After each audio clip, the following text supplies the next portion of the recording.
హిందూ మతంలో ఉండే అన్ని భేదాలని పోగొట్టగలిగే ఏకైక దీక్ష అయ్యప్ప దీక్ష.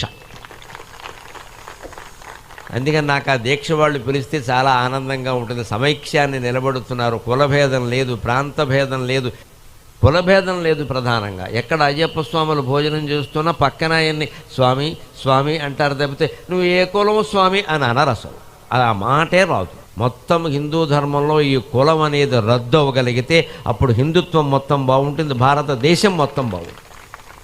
ఓ పక్క కుల సంఘాల భోజనాలు కార్తీక మాసంలోనే జరుగుతూ ఉంటాయి, అయ్యప్ప దీక్షలు కార్తీక మాసంలోనే జరుగుతూ ఉంటాయి. మన ప్రత్యేకత ఇది. పోటాపోటీ ఉండాలి, పర్వాలేదు. ఏది గొప్పదో ధర్మం నిర్ణయిస్తుంది.